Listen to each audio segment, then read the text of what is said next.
मैं थककर कॉलेज से घर आ गई थी और पिताजी को घर पर देखकर मैं हैरान हो गई, क्योंकि पापा तो इस समय रोज ऑफिस में होते हैं। आज दोपहर को ही घर कैसे आ गए।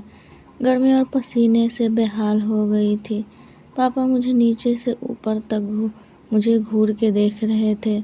उन्हें मेरे कपड़ों के अंदर से कुछ दिख रहा था और मुझे देखते ही अजीब हरकत करते हुए उन्होंने पूछा कि कविता, आज तुम्हें कॉलेज से घर आने में इतनी देर कैसे हो गई। पापा के इस सवाल से मुझे आश्चर्य हुआ। मैं उनके सामने जाकर बैठ गई और उन्हें बताने लगी कि पापा, आज कॉलेज में एक्स्ट्रा क्लासेस लिए गए, इसलिए मुझे घर आने में देरी हो गई। फिर मुझे पापा ने नीचे से ऊपर तक घूर कर देखते हुए कहा कि पक्का यही बात है। उनका ऐसे सवाल पूछना मुझे बिल्कुल अच्छा नहीं लगा था, पर उनका यह व्यवहार मेरे लिए कुछ नया नहीं था। मैं बहुत सालों से उनके ऐसे स्वभाव से परेशान हो गई थी। पापा को मुझ पर बिल्कुल भी भरोसा नहीं था और मुझसे ऐसे सवाल पूछते थे कि जैसे मैं उनसे कुछ छुपा रही हूँ। मैंने उनसे कहा कि हाँ पापा, यही बात है। अगर आपको मुझ पर भरोसा नहीं है तो आप ड्राइवर से पूछ लो, वो मेरे साथ है।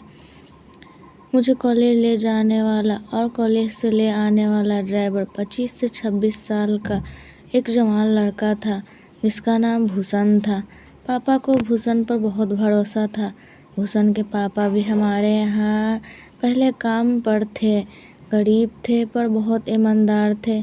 जब से मेरा कॉलेज में आना जाना शुरू हुआ, तब से ही मुझे कॉलेज ले जाने और कॉलेज से लाने की जिम्मेदारी पापा ने भूषण को दी थी। मेरे इतने कहने के बाद पापा को मुझ पर भरोसा हुआ और कहा, ठीक है, तुम्हारे रूम में जाकर फ्रेश हो जाओ, फिर हम साथ मिलकर खाना खाते हैं। मुझे मेरे पापा का यह स्वभाव बिल्कुल भी पसंद नहीं था। वह सिर्फ मेरे नाम के पिताजी थे। मुझ पर प्यार करना तो दूर की बात है, मुझसे उन्होंने कभी 2 शब्द अच्छे से बात नहीं की। मेरी छोटी छोटी बातों पर वह नज़र रखते। कभी कभी तो रात को मेरे रूम के बाहर चक्कर काटते। पता नहीं, पर पापा को मुझ पर विश्वास नहीं था। शांत होने के बाद मैं रूम से फ्रेश होकर खाना खाने के लिए टेबल पर आकर बैठ गई। पापा बार बार मेरी तरफ देख रहे थे, जैसे कि उन्हें मुझसे कुछ बात करनी थी। उनसे पूछा कि क्या बात है, कोई बात करनी है, पर मेरे प्रश्न का उत्तर उन्होंने टाल दिया। जब से मेरी माँ यह दुनिया छोड़कर गई थी, तब से मेरे पापा ने ही मुझे संभाल कर बड़ा किया। माँ की मृत्यु के समय मेरी उम्र सिर्फ 10 साल थी, पर अब मैं 18 साल की हो गई थी। हर वक्त मुझसे सख्ती से पेश आते थे। उनके इस बर्ताव के कारण मेरे ही घर में मेरा दम घुटता था। कॉलेज में मेरी एक दोस्त थी, श्रेया। उसके साथ मेरी बहुत अच्छी दोस्ती हो गई थी। कभी कभी मैं श्रेया के घर भी जाती। जब मैं श्रेया के घर जाती तब हमारे साथ बातें करने बैठ जाता। कभी कभी श्रेया को छोड़ने सूरज कॉलेज आता था। सुरेश को बातों से लगता था कि वह मुझे पसंद करता है, पर मैंने पापा के डर से उसे दूर रहने का प्रयास किया। एक दिन मेरा नसीब खराब कि क्या पता, पापा मेरे पीछे पीछे कॉलेज आ गए और उन्होंने मुझे सूरज से बात करते देख लिया। पापा उस दिन कॉलेज में क्या करने आए थे मुझे नहीं पता था, पर उस दिन से मेरी ज़िंदगी ही बदल गई। सूरज के साथ बातें करते हुए देखकर पापा ने मुझे गुस्से से गाड़ी में बिठाया और अपने साथ घर ले आए। उस दिन से पापा ने मेरा कॉलेज आना जाना बंद कर दिया। पापा को लगता था कि सूरज और मेरा संबंध है। मैंने पापा को खूब समझाने की कोशिश की, पर उन्होंने मेरी कुछ नहीं सुनी और कहने लगे कि मेरी इज्जत बचाने के लिए कुछ भी कर सकता हूँ। तुम मेरा विश्वासघात किया है। तुम्हारे माँ के जाने के बाद हर दिन मैंने तुम्हारी चिंता में निकाला है। मेरी इतनी सख्ती के बावजूद भी आज तुमने मेरी इज्जत गंवा दी। मेरी नाक कट गई। पापा की ऐसी बातों से मैं अंदर से पूरी तरह टूट चुकी थी। मेरे आंसू भी पापा को नहीं दिख रहे थे और मेरा कुछ कसूर ना होते हुए भी मुझे मेरी पढ़ाई छोड़नी पड़ी। सूरज के साथ मेरा कोई संबंध नहीं था कि मुझे पापा के सामने शर्म से सिर झुकाने पड़े। मैं मेरे रूम में बंद हो गई थी और अब मैं चुपचाप मेरे रूम में बेड पर पड़ी हुई थी। मेरे घर में पैसों की कोई कमी नहीं थी, पर मैं मेरी रिहाई के लिए तरस गई थी। मेरे पापा को ही मुझ पर भरोसा नहीं था तो किसी और से क्या उम्मीद करती। एक दिन मेरे पापा के दोस्त किरण चाचा घर आए थे। वो मेरे पापा के दोस्त थे और साथ में बिजनेस पार्टनर भी थे। उन्होंने आते ही मुझसे मेरे पढ़ाई के सवाल के बारे में पूछा। मैंने उन्हें रोते रोते सारी हकीकत बता दी। चाचा मेरे पापा के पुराने दोस्त थे। वो हमेशा हमारे घर आते रहते थे, इसलिए मैंने बिना घबराते उनसे अपनी सारी बात बता दी। उन्हें जब मेरे पढ़ाई के बारे में पता चला तो उन्होंने मुझे समझाकर कहा, तुम बिल्कुल भी शांत चिंता मत करो। तुम्हारे पापा से बात करके तुम्हारा कॉलेज फिर शुरू करने के लिए कहता हूँ। किरण चाचा की बात सुनकर मुझे थोड़ा दिलासा मिला, क्योंकि पापा किरण चाचा की सभी बातें मानते थे। किरण चाचा मेरे पापा से बात करते उससे पहले ही मेरी ज़िंदगी में एक और मोड़ लिया। एक दिन रात को मैं गहरी नींद में थी, तब पापा मेरे रूम में आए। तब मेरा मोबाइल फ़ोन बज रहा था। तब पापा ने मेरा फ़ोन उठाया तो फ़ोन पर सूरज था। उसने मुझे मेरे हाल चाल जानने के लिए फ़ोन किया था, क्योंकि उसे पता था कि उसकी वजह से मेरी पढ़ाई बंद कर दी गई थी। ये बात मेरी दोस्त श्रेया से उसे हाल ही में पता लगा था। उसे बहुत बुरा लगा, इसलिए उसने मुझे फ़ोन किया, पर पापा ने उस फ़ोन का भी गलत मतलब निकाल दिया।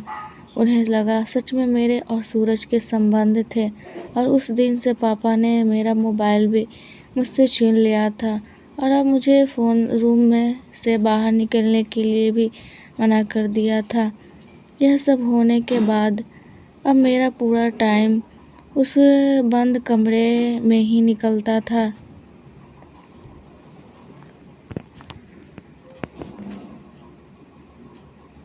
कभी कभी किरण चाचा मेरे कमरे में मुझे से मिलने आया करते थे और वो समझाकर कहते थे कि बस थोड़े दिन रुक जाओ, मैं तुम्हारे पापा से बात करके तुम्हारे कॉलेज के लिए उनसे अनुमति निकालता हूँ। इस बात को 2 दिन गुजर चुके थे।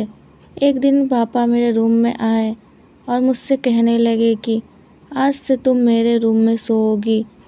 मैं एक जवान लड़की थी और मेरे लिए पापा के रूम में सोना मतलब बहुत शर्म की बात थी। मैंने पापा से कहा कि मैं मेरे रूम में ही ठीक हूँ। मेरी बात सुनकर पापा ने कहा कि क्यों, तुम्हारे रूम में रात में कोई तुमसे मिलने आता है क्या? उस दिन के बाद पापा मुझे अपने रूम में ही सुलाते थे। पापा के साथ उस रूम में मैं पूरी रात भर जागती थी, क्योंकि पापा के रूम में सोना मुझे अच्छा नहीं लगता था। पूरी रात जागने की वजह से मैं सुबह मेरे रूम में जाकर दिन भर सो जाती। देखते देखते 3 महीने हो गए और अचानक मेरी तबीयत खराब होने लगी।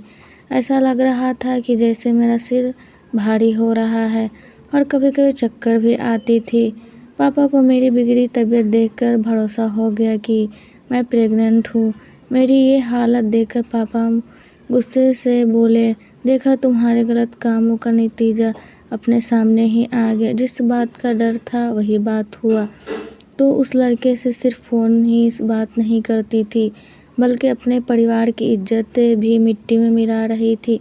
अब हम किसी को मुंह दिखाने के लायक नहीं रहे। पापा की बातें सुनकर तो मेरे पैर तले से ज़मीन खिसक गई। पापा अपनी इज्जत बचाने की वजह से मुझे अस्पताल लेकर नहीं जाना चाहते थे और मेरी किसी बात पर भरोसा भी नहीं करते थे। यह सब होने के बाद पापा किरण चाचा को तुरंत फ़ोन करके घर पर बुलाया और जो कुछ हुआ वह सब उन्हें बता दिया। किरण चाचा को यह बातें सुनकर बहुत आश्चर्य हुआ। उन्होंने मेरी तरफ देखा और कहा कि कविता, पहले मुझे लगता था कि तुम्हारे पापा को गलतफहमी हो रही है, पर तुमने तो उन्हें बेआबरू ही कर दिया। एक बार भी पापा के बारे में नहीं सोचा। किरण चाचा ने मेरे पापा को एक सलाह दी कि अगर तुम्हें सच में लगता है तुम्हारी लड़की ने गलत काम किया है तो जल्दी से जल्दी इसकी शादी करा दो। ऐसा करने से इस बच्चे को बाप का नाम मिल जाएगा और यह बात भी छुप जाएगी और तुम्हारी इज्जत भी बच जाएगी। मुझे किरण चाचा से यह उम्मीद नहीं थी। मुझे लगता था कि कम से कम किरण चाचा तो मुझे समझेंगे। पापा और किरण चाचा बात ही कर रहे थे कि उतने भूषण वहाँ पापा और चाचा के लिए चाय लेकर आ गया। अचानक से पापा ने उससे पूछा कि क्या तुम मेरी बेटी से शादी करोगे। पापा ने भूषण को समझाते हुए कहा कि अगर तुमने मेरी बेटी से शादी कर ली तो मैं तुम्हारी पूरी ज़िंदगी बदल दूँगा। इतना ही नहीं, मैं तुम्हारे माता पिता की भी सारी ख्वाहिशें पूरी करूँगा। पापा के समझाने पर भूषण मेरे साथ शादी के लिए तैयार हो गया और अगले दिन मेरी शादी भूषण से करा दी। इच्छा ना होते हुए भी मैंने भूषण से शादी कर ली थी। के बाद पापा ने भूषण को गिफ्ट के तौर पर एक फ्लैट दिया। मुझे शादी के बाद उसी फ्लैट पर ले गया। भूषण को मैंने अपने पति स्वीकार लिया था और मैं भूषण अलग अलग कमरे में रहते थे। मैं उससे बस काम होने पर ही बात करती थी और अपने रूम में ही बंद रहती थी। भूषण को मुझसे कोई शिकायत नहीं थी। वह हर वक्त मुझे खुश रखने की कोशिश करता था। देखते देखते हमारे शादी को महीने गुजर चुके थे और अब धीरे धीरे मेरी तबीयत बिगड़ने लगी थी। मेरा पेट भी अब दिख रहा था। फिर भी मुझे यकीन नहीं हो रहा था कि मैं प्रेग्नेंट हूँ, क्योंकि मैंने ऐसा कोई गलत काम नहीं किया था कि जिससे मैं प्रेग्नेंट हो जाऊँ। मैंने डॉक्टर के पास जाकर अपना चेकअप करवाया। तब मुझे यकीन हुआ कि मैं सच्चे में 5 महीने की गर्भवती हूँ। ये सुनकर मैं हैरानी में पड़ गई थी, क्योंकि मैंने कुछ गंदा काम किया ही नहीं था। तो फिर ये बच्चा मेरे पेट में आया ही कैसे। घर आने के बाद भूषण अब मेरा ज़्यादा ही ख्याल रख रहा था। अब हर क्षण वो मुझे खुश रखने की पूरी कोशिश करता। उसका निस्वार्थ और मासूम प्यार देख के धीरे धीरे भूषण ने मेरे मन में अपनी जगह बना ली थी, क्योंकि मैंने पहली बार अपनी ज़िंदगी में ऐसा व्यक्ति देखा था जो मेरी हर बात सुनता था, मेरी हर एक जिद पूरी करता था। भूषण ने कभी भी मेरे पेट में पल रहे बच्चे के बारे में मुझसे कुछ सवाल नहीं पूछा। वो बहुत सीधा साधा और निस्वार्थ मन से साफ व्यक्ति था। जब से मुझे पता चला था कि मैं 5 महीने की गर्भवती हूँ, तब से मेरे मन में बस एक ही बात चल रही थी। मेरे साथ ये सब जो हो रहा था वो मेरे पापा ने ही किया होगा, क्योंकि जब से ये बच्चा मेरे पेट में आया, शादी के पहले 3 महीने वो रात को अपने पापा के कमरे में ही सोती थी। मेरे मन में यही बात चलती रहती थी कि देखते देखते अब मेरे 9 महीने पूरे हो चुके थे और मेरे पेट में दर्द होने लगा। जल्द ही मुझे अस्पताल में भर्ती कराया गया। अस्पताल जाने पर हमें साझा कि अब मेरी डिलीवरी का समय आ गया है। कुछ देर बाद मैंने एक प्यारे से लड़के को जन्म दिया। डॉक्टर मुझे बच्चे का चेहरा दिखाने की कोशिश करते थे, पर मैं अपना मुंह फेर लेती थी। मुझे उस बच्चे का चेहरा भी नहीं देखना था, जिसकी वजह से मेरी पूरी ज़िंदगी बर्बाद हो चुकी थी।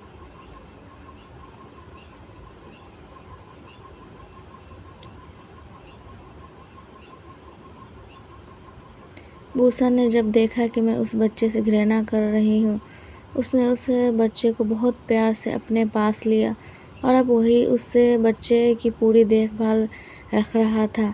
हम अस्पताल से घर आ गए। मेरी और मेरे बच्चे की पूरी मन से सेवा करता था।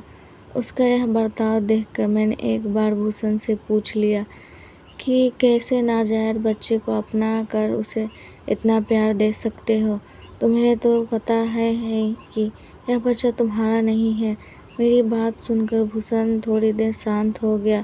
कहने लगा कि कविता, मैं तुमसे बहुत प्यार करता हूँ। तुमसे जुड़ी हर चीज़ से मुझे प्यार है। बच्चे को तुमने जन्म दिया है इस बच्चे से मुझे इतना ही प्यार है जितना मुझे तुमसे प्यार है। भूषण की मुँह है मेरे लिए प्यार की बातें सुनकर मैं हैरान हो गई कि बच्चे को जन्म दिए हुए करीब 1 महीना हो चुका था, पर अब तक मैंने बच्चे को अपने पास कभी नहीं लिया था। भूषण दिन रात उस बच्चे की देखभाल करता और मैं दिन रात मेरे रूम में बैठकर मेरे नसीब को कोसते हुए रोते रहती थी। एक दिन मेरे रूम में बैठ कर रो रही थी, तब भूषण मेरे पास आया और कहने लगा कि कविता, अब मुझसे तुम्हारा इतना दुख नहीं देखा जाता। क्या तुम्हें यह जानना है कि तुम्हारे बच्चे का पिता कौन है? उसके मुंह से यह बात सुनकर मैं हैरान हो गई और मैंने उससे कहा कि हाँ, मुझे जानना है। जल्दी बताओ मुझे। भूषण ने कहा कि मैं तुम्हें सब बात बताने के लिए तैयार हूँ, पर उससे पहले मुझे तुमसे एक वचन चाहिए। मैंने पूछा, क्या? मैं अब जो तुम्हें बताने वाला हूँ वह बात अपने दिल में हमेशा के लिए तुम्हें बंद रखनी पड़ेगी। किसी को भी पता नहीं लगनी चाहिए, क्योंकि अगर बाहर किसी को यह पता चली कि यह बच्चा किसका है तो उसका सरल परिणाम इस बच्चे के भविष्य पर होगा। और इन सब में इस बेचारे का क्या दोष है? मुझे किसी भी हाल में सब जानना था, इसलिए मैंने भूषण को सब बातों का वचन दे दिया।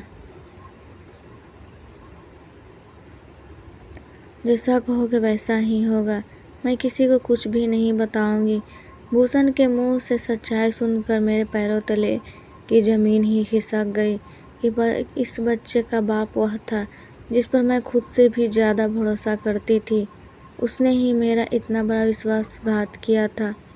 इस बात पर ही मुझे विश्वास ही नहीं हो रहा था कि मेरे बच्चे का बाप किरण चाचा है और उन्होंने ये गलत काम किया था क्योंकि वह मेरे पापा की प्रॉपर्टी हड़प करना चाहते थे।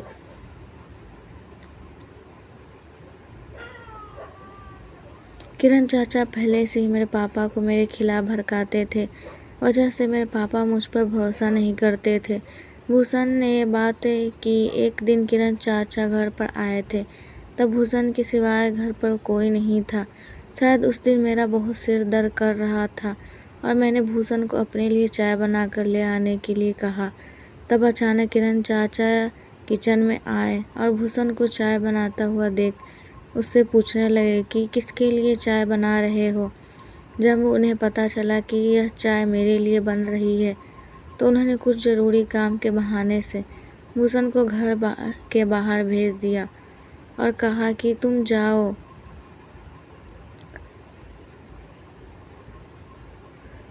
चाय मैं कविता को दे दूंगा।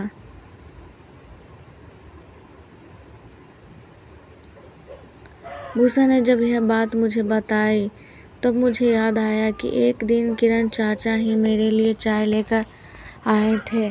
मुझे क्या पता था कि मेरे लिए मेरे पिता समान चाचा मेरे साथ यह सब कर सकते हैं।